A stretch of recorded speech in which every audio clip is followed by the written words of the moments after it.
Good morning, everybody. Welcome back to Mount Tammany Ridge. My name's John, and we're going to be doing an oil change on this log splitter. It's the first one, and we're also going to be doing a first impression review on the log splitter as well. And we're going to get right into it. I got to get everything set up. Kind of a cart before the horse today, so let's get everything sorted out and ready to go, and we'll get to it. All right, everybody. So, um, finally got things gathered up. Took me a minute to find this funnel. Um, First and foremost, if you guys are new to the whole small engine maintenance and stuff, whether it's changing oil or carburetor maintenance or anything like that, um, for those of you that are just doing something simple like just swapping out the motor oil, these small engines, they don't they do things in a way that's simple and easy and how can I say kind of almost too simple and easy, right? So the location for the fill plug is not ideal. However, the location for the drain plug is, you know, uh, where it should be and pretty easy to get to in most applications. However, this funnel is like really important to have, unless you have some sort of other type of you know a tool or something to get the oil in these weird places. I know some guys use pumps with a hose and all kinds of stuff, but for us simpletons, this funnel is awesome. This makes it possible to get that oil in there without making a huge mess. So that's that. Now, the drain plug is just a 12 millimeter wrench. And then I'll be using AMSOIL small engine, 100% synthetic 10W30. So that's what I got to use for today, and we'll see how it goes. I can't remember the viscosity, the oil that they had us put in initially for break-in, but it was pretty thin. So the startup on this has been very easy and reliable, and I'm interested to see if a heavier oil might be not as easy. It'd be interesting to see that. So we'll have to see. Just give me a few minutes. I'll get you guys set up in a better position. All right. Hopefully I don't get in the way of the camera here.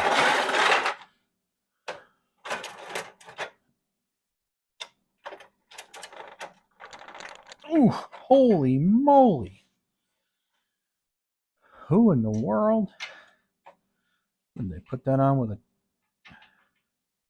Wouldn't doubt it these days. Let me get a better 12 millimeter wrench. This is one of those Harbor Freight ratchet deals, and just by me pulling on it, that ratchet's bound up. So I don't trust that. All right. Well, I'm back. Kind of a unfortunate thing that we all seem to experience. We never seem to be able to find the wrench we want when we're looking for it. So, all right. I'm glad the wrench survived that.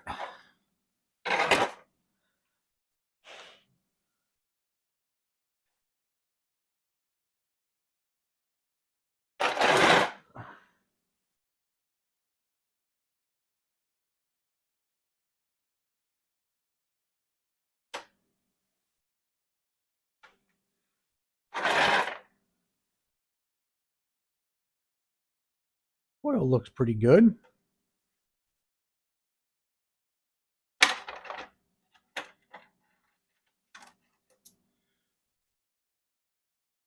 Just be sure on this particular small engine that washer does not stay on the bolt. It does come off, so be aware of that.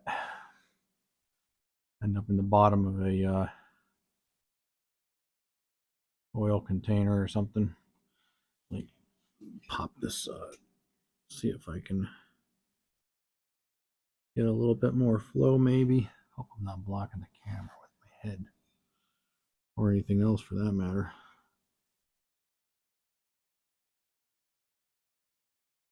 Stay.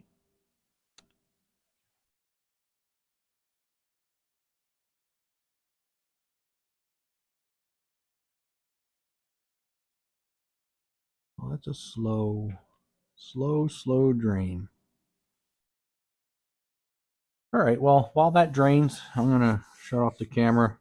Looks like it's gonna be a little bit. It's a slow drain, so, and the motor is pitched in this direction toward the camera, so it's just a slow drain. I thought maybe there was a vacuum by having the oil fill cap still in there, but it got a little bit better, but still got a ways to go. Back in a minute. All right, so we've got the plug back in. I get to putting the oil in now, and I got the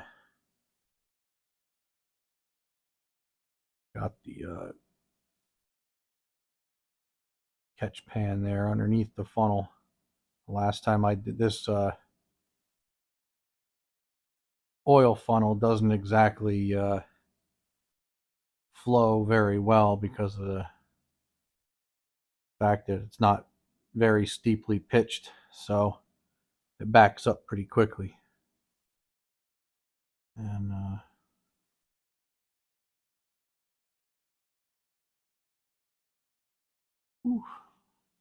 neck's getting a cramp.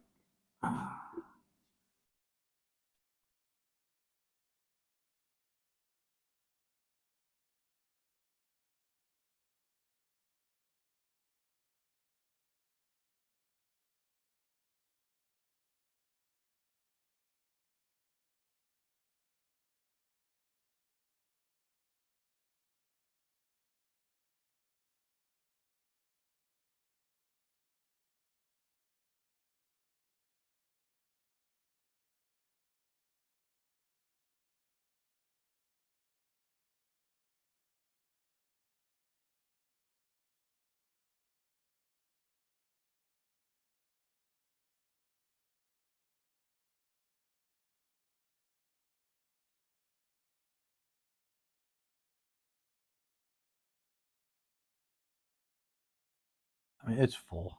Yeah. No sense overfilling it. Really don't want to damage the machine. I mean, it's right at the very end of the hash marks. It's, all the hash marks are doused in oil. So,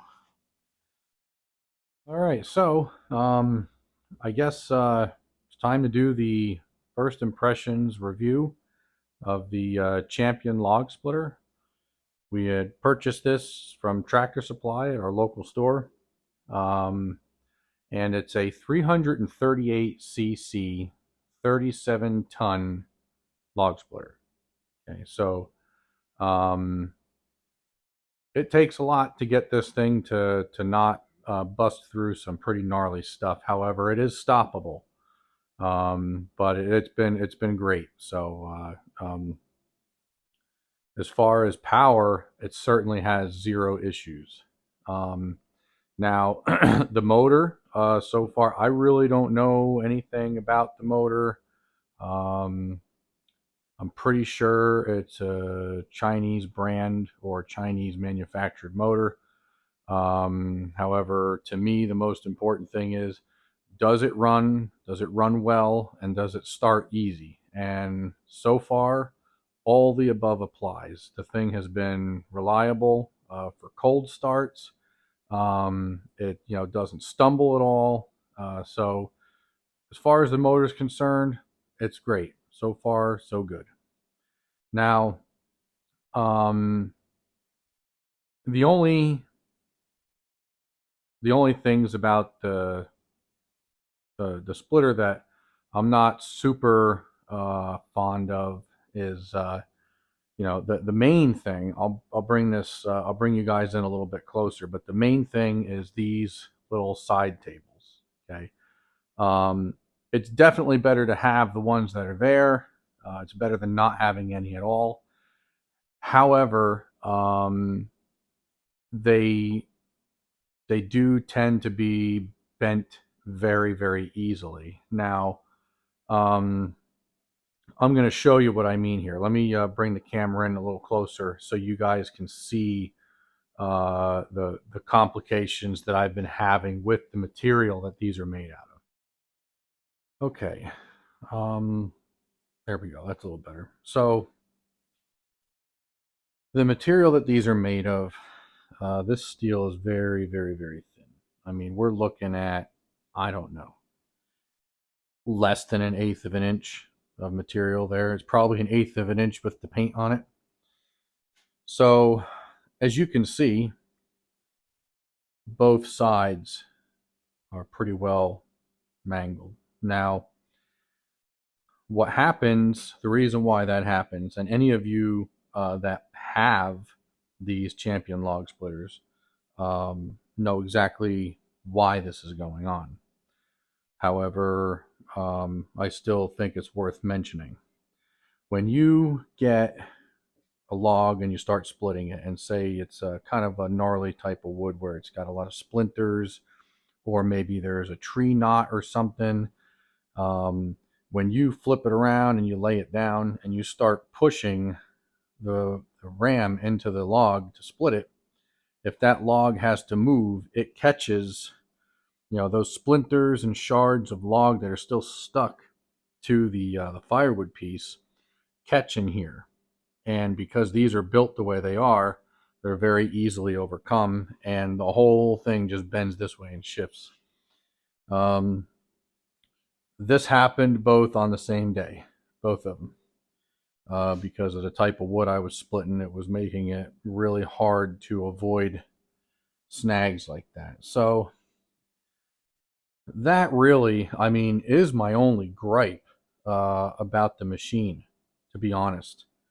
The paint seems to last very long as far as in here. I mean, I've put some, chainsaw bar oil in there to help, reduce the amount of wear. But I mean, it's for going through 3 cords of wood, you would think that that would have worn out a lot sooner. The way this is designed here, where the splitting wedge, the base plate here, goes underneath both sides to hold it into place and keep it in alignment. I mean, I've got kind of mixed feelings about it. It's a good design, but on the other side of it, it's a bad design because it's just a spot for everything to be collected here. I'm constantly having to clean that out. That is a bit annoying. But other than that, I mean, those really are the two things so far at this early in the game with this thing that I could really gripe about as far as the machine. It's a fantastic machine so far. I can't say anything bad about it. So, as far as this in comparison to any of the other brands out there of this specific, type of log splitter for homeowner use, don't shy away from it. I wouldn't shy away from it if the price is better than what you can get, or if the availabilities, if there's more availability, then go for it. I don't think it's a bad machine at all so far. Now, the one thing that I will mention about this style log splitter, okay, this is a very old concept, okay. Now, the only thing about this log splitter that is convenient, but at the same time, I don't know. I have mixed feelings about the fact that you can stand it up to split bigger rounds and things like that. The way I look at it is, if the log round is too big to be able to pick up and put on this style splitter, okay, and if that log round is that big, then odds are, even if you stand this up, just wrestling with that thing to spin it and drag it and roll it across the ground, you're not going to be doing one, right? You're going to be doing probably 10 or 20, maybe 30 of them. Okay, so you're probably going to wear yourself out, if not hurt your back, trying to muscle them around anyway. All right, so this is a very, very old concept, this setup. Now I see a lot of these other log splitter manufacturers, and they've got they've got a plate or I guess a foot here instead of the wedge, and then they've got the wedge down here. Okay, the way I see it, you know, this old technology thing could literally blow up and disappear, and I don't think anybody would miss it. If they would just start making it a standard thing for any log splitter to basically have the plate or the foot here and the wedge over here with some sort of an outfeed table, people would be a lot happier, I think. Um, it's just one of those things where even that new concept is really not even a new concept anymore. So, they should be able to make something like that for around the same price range, maybe a little bit more than what they're selling these things for as it is. That's just my opinion. You know how opinions are. So that's just the thinking I have there. Um, Now, I mean, like I said, the flip up design, it's not a it's not a bad idea, but I think um, people would more likely avoid getting big log rounds after using that option to stand it up one time. They would just completely say, "Nope, I'm not getting big log rounds like that anymore. Not even going to consider it." And that's usually what most people do. I've talked to a few people about it before I made this purchase, and they said the same thing. I never use it. In the beginning, when I first had one, I used it, pulled my back out once or twice, laid me up, couldn't go to work, you know, and they figured it wasn't worth it. So they, wound up getting a splitter with a log lift on it, and they never had to worry about it again. So that's something maybe these, you know, log splitter manufacturers like Country Line or County Line or whatever they call it, and Champion, and so on, so on. There's a bunch of different ones. They should maybe kind of look into, if they don't want to get rid of this platform. I get it. There might be some hardcore old school people out there that absolutely love the idea of the stand up, but they should at least make, you know, a line of these where it has exactly, the same setup that I was talking about. Maybe start to consider building some of their own and making it available at easier to purchase price, because some of these prices on these big fancy log splitters are getting to be a little bit crazy. you know I mean, I think the minimum I've seen, um, somewhere around a 30 something ton log splitter with a log lift on it has been somewhere around 5 grand, $4,800. I believe that was a Rigid Made, I think is what it's called, which is it's a nice machine. I mean, I would be super happy to just have something like that. With the operation I have here, it doesn't, at this point anyway, warrant me needing to have anything more productive than that. But um, I do definitely see another log splitter in my future. Whatever that turns out to be, who knows? You know, Availability to funds, comes and goes very rapidly around here. One day we seem to be doing pretty good and might have something in the bank, and then, to kind of sit on for a little bit. And then an emergency happens with a piece of equipment that breaks down or work slows down or whatever. So it is what it is. So this machine so far has been great. It's been great. All the most important things, the bones are good, everything's good. That's the only modification I see coming not too long from now. I'm going to have to fire up the old welder and get me some materials and build some sort of a better table system, so I'm not hurting my back, repeatedly picking up um, halves and thirds of monster log rounds that I have on there. So as of now, that's my review on this Champion log splitter. And if any of you guys have any questions, comments on the log splitter, and you want to ask any questions based on anything I may have left out or didn't consider even, please leave a comment down below, and I will get back to you as soon as I can and try to answer it to the best of my ability. And that's going to conclude this video of the review. And if you could like, comment, and subscribe, that'd be fantastic. The subscription is completely free, doesn't cost you anything. All it basically does is make me more visible to YouTube and the algorithm, and it gets me out there to maybe some other people who might be interested in some of the content that I provide. Thank you very much, and have a good afternoon.